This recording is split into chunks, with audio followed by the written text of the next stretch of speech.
ప్రభు అయిన యేసుక్రీస్తు శ్రేష్టమైన నామంలో మీ అందరికి కూడా శుభం తెలియజేస్తున్నాం. బాగున్నారు కదండి? ఉదయకాల సమయం లేచారా? ప్రార్థన చేశారా?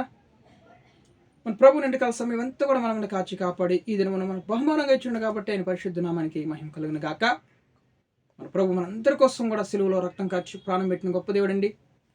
పాపం లేని దేవుడు కాబట్టి ఆయనను అంగీకరిస్తే, ఆయన మన హృదయాలను దేవునికి సమర్పించుకుంటే చూడండి, పాప క్షమాపణ, పరలోక భాగ్యము, నిత్యరాజ్యము అన్నీ కూడా దేవుడు మనకి అనుగ్రహిస్తాడు. పాపక్షమాపణ మనకి కలగాలి కదండి. అందుకని దేవుణ్ణి అంగీకరిస్తే, ఆయన రక్షణ లేని వారందరూ కూడా యేసుక్రీస్తు నామములో రక్షణ పొందుకుంటే ఖచ్చితంగా మనకి పాపక్షమాపణ కలుగుతుంది. పరలోకంలో మనం దేవుని సన్నిధిలో ఉంటాం. నిత్య నరకం నుంచి తప్పించబడతాం. ప్రయత్నం చేయండి. దయచేసి ఖచ్చితంగా రక్షణ తీసుకోండి. రక్షణ లేనివారు మరి యొక్క నూతన దినాన్ని అనుగ్రహించినటువంటి మహోన్నత దేవునికి మహిమ కలుగును గాక.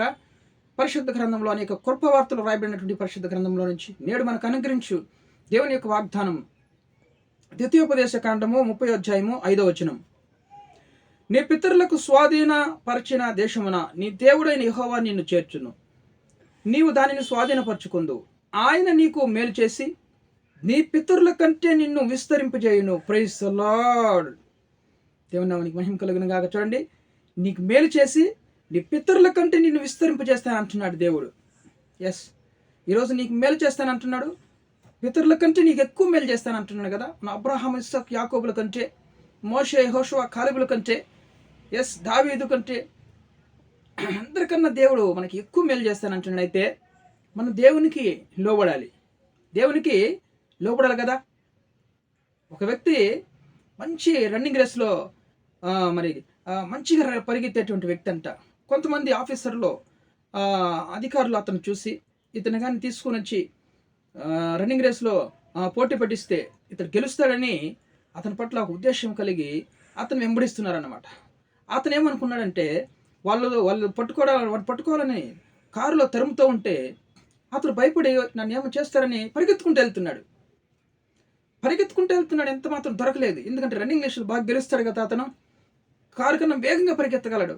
పరిగెత్తుకుంటూ వెళ్తున్నప్పుడు వాళ్ళు కేకేస్తున్నారు, నువ్వు మా అక్కని చిక్కితే నిన్ను రన్నింగ్ రేసులో పాల్గొనేటట్లు చేస్తాము, నువ్వు గెలుస్తావు, నీకు గొప్ప బహుమానం వస్తుంది, నువ్వు లోబడు, ఆగిపో అంటున్నారు, లొంగిపో అంటున్నారు. కానీ పరిగెత్తుకుంటూ వెళ్తున్నాడు వినపడక. ఎస్, మనం ఎప్పుడైతే దేవునికి లోబడతామో, దేవుని మాట విని దేవునికి లోబడతామో ఖచ్చితంగా దేవుడు మన పితరుల కంటే మనకు మేలు చేయాలని దేవుడు మనల్ని వెంబడిస్తున్నాడండి. మేలు చేయవారు ఎవరైనా ఉన్నారని పరలోకం చూస్తున్నాడు కదా దేవుడు.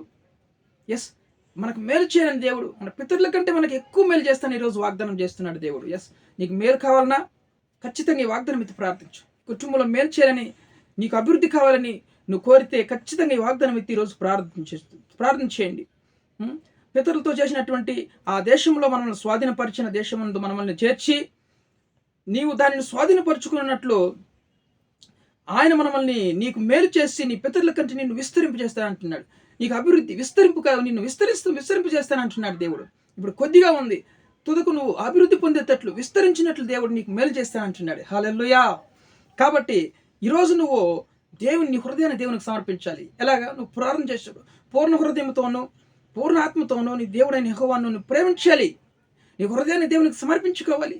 నీ హృదయ ఆలోచనలు, నీ మాటలు, నీ ప్రార్థన దేవునికి అంగీకారం ఉన్నప్పుడు ఖచ్చితంగా దేవునికి లోబడితే మనము ఆయనకి ఇష్టానుసరమైన ప్రార్థన చేసినప్పుడు, మనము ఆయనకి ఇష్టమైన కార్యాలు మనం చేసినప్పుడు ఖచ్చితంగా చూడండి మన పితరుల కంటే ఆయన గొప్ప మేలు చేసి విస్తరింపు చేస్తాను అంటున్నాడు దేవుడు. ఎస్, ఆ కుర్రాడు చిన్నవాడు కానీ దొరుకుంటే ఖచ్చితంగా చూడండి దేవుడు మనల్ని విస్తరింపు చేయాలన్నట్లు ఆ కుర్రవాడిని వాళ్ళని పోటీలో గెలిపించాలని ఒక ప్రయత్నం చేస్తున్నారు. అతన్ని పట్టుకోవాలని ఆ కుర్రవాడిని కదా.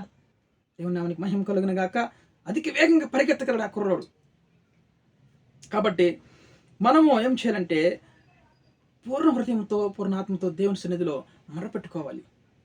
దేవునికి లోబడాలి. ప్రభా, నా పట్ల మీ చిత్తం నెరవేర్చు, నా కుటుంబం పట్ల మీ చిత్తం నెరవేర్చని మన దేవునికి లోబడితే ఖచ్చితంగా మన పితరుల దోషాలు, శాపాలని దేవుడు విరగ్గొట్టి సాతాను అనగదొక్కి నిన్ను విస్తరింపజేస్తాడు. దేవుడు నీకు మేలు చేస్తాడు. ఎస్, ద్వితీయోపదేశ కాండము 28వ అధ్యాయంలో చెప్పబడిన ప్రకారం చూడండి, దేవుడైన యెహోవా మాట శ్రద్ధగా వినాలి.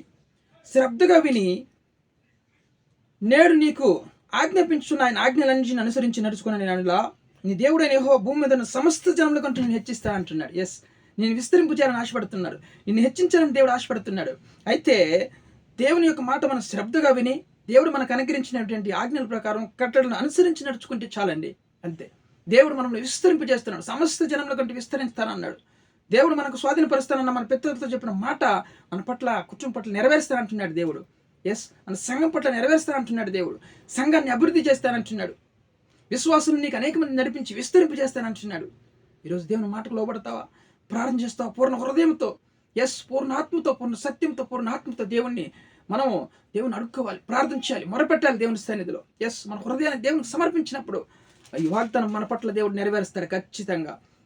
నీ పితరులకు స్వాధీనపరిచిన ఆ దేశమున నీవు ఈ దేవుడైన యెహోవా నిన్ను చేర్చును, నీవు దాన్ని స్వాధీనపరచుకుందు అంటున్నాడు.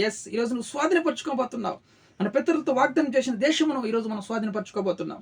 ఖచ్చితంగా దేవుడు నీకు నిన్ను చేర్చును, ఆయన నీకు మేలు చేసి నీ పితరుల కంటే నీకు నిన్ను విస్తరింపు చేయను అంటున్నాడు. దేవుని నామానికి మహిమ కలుగును గాక. ఈ వాగ్దానం అందరి పట్ల నెరవేర్చును గాక. ఈరోజు పూర్ణ హృదయంతో దేవుని ప్రార్థిస్తావా?